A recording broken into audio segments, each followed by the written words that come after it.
Yo, how's it going guys? It's your boy Jay here with the first episode of the Daily Chelsea, bringing you the best and most important news that you guys need to know about your favourite team every single day in your sub box. With the Hammersmith and Fulham Council already got in position for Chelsea to go ahead with their planned stadium upgrade, it was only left down now to go to the Mayor of London, who, if you don't know, is Sadiq Khan, to grant permission for Chelsea to go ahead with the proposed plans, and he has given them permission to do so, which of course is probably the best news we've had in quite a long time, which basically means we are literally getting that one step closer to eventually getting ourselves a bigger stadium, which only holds a max capacity about 46 to 48,000 fans, which of course is nowhere near close to our rivals, especially with, you know, Tottenham getting upgrades, Liverpool getting upgrades. Obviously Arsenal have a great stadium, maybe not great fans, but a great stadium. Of course Manchester United have had Old Trafford big for quite a while. Even Man City have had upgrades in the past recent years, which obviously leaves us quite behind. And you know, with our European and domestic success,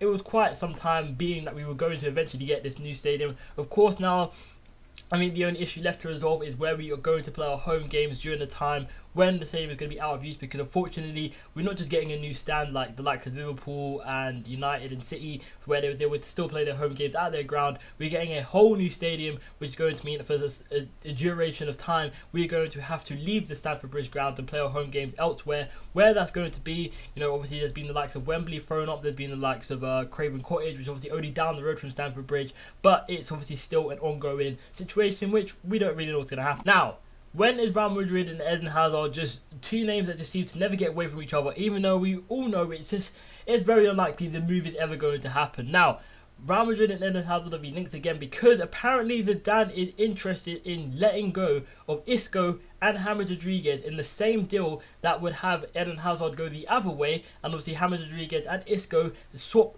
white for blue. Now, I'm very iffy about this whole thing because I would love James Rodriguez at Chelsea, but I would not like James Rodriguez at Chelsea if it means Eden Hazard has to leave. Now, James Rodriguez again has been at Chelsea over the last couple of windows. It was very strong links in January that we were potentially going to make a move him due to the fact he's not seemed to be getting enough play time at Real Madrid. You know, when you have the likes of Bale, Benzema, Ronaldo, Cruz, it's just, you know, they're players who are playing very well, and it's very hard for James Rodriguez to get himself into that side when there are just players who are playing better than him. And James Rodriguez actually offers a lot more to the Real Madrid side when he plays than when Cruz does. So is it just a name thing? I don't know. But what do you guys think about the potential move? To be honest, like I said, I would love James Rodriguez at Chelsea. Not too much Isco, but I just wouldn't want James Rodriguez at Chelsea if it means that Eden Hazard has to leave. Now, the next story we're going to be covering before we get into the West Ham and Chelsea talks, which is obviously the big talking point of today, is that we have been linked to Torino striker Andrea Belotti. I hope I've said his name right. He is actually doing wonderful things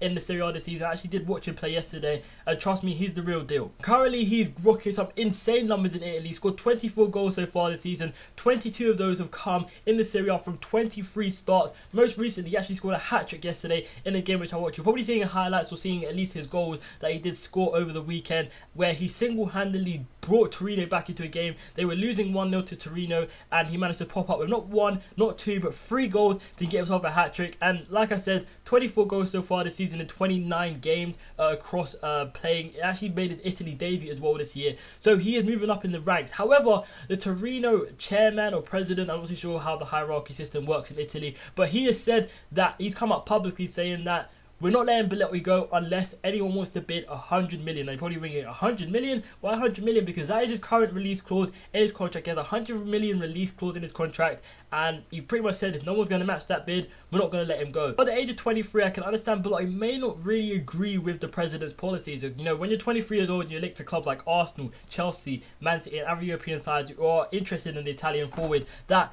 you're probably not going to want to have to go for 100 million. You're probably going to want to go because a club wants to bid for you. So I can understand when we get to the transfer window in summer, when clubs are obviously going to start bidding for this player, because of course with a player of that quality, the clubs are going to come in for him.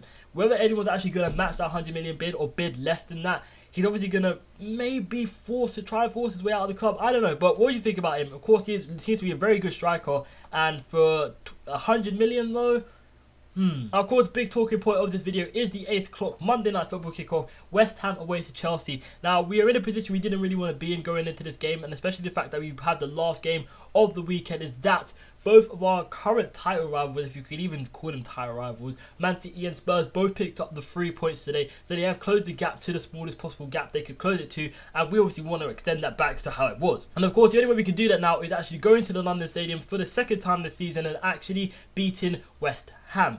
Now, of course, the last time we did go to the London Stadium, we did lose, and it was a cup game, and we did have a few youngsters playing like the likes of Ola Aina. Now, I hate to be picky, but he did not have the best of games that day, and it kind of did have a detrimental effect on us, and unfortunately losing 2-1 to them. Now, looking at the teams, we are in a very good position. We do have pretty much a full strength squad. Alonso and Hazard are both covering, little knocks, and David Luiz with his ongoing knee problem may see him sit out this game, and it probably wouldn't be a bad game for him to sit out. And we do have the likes of Terry, Zoom, and of course, even Nathan Ake could also come into this game. Right, for West Ham, their current top goal scorer Antonio is actually out suspended for this game. I think it was for picking up too many yellow cards. I'm not too sure, obviously I don't follow West Ham, but it probably means that Andy Carroll is definitely going to start this game because they're going to need some form of firepower up there. And for that reason alone, probably going to see there is probably my starting lineup, where I've gone with Hazard, Costa, Pedro, Alonso, Matic, Kante, Moses, Cahill, David Luiz, and Azpilicueta, and obviously Courtois in net. The reason why I've been calling out for Fabregas for the last couple of games, but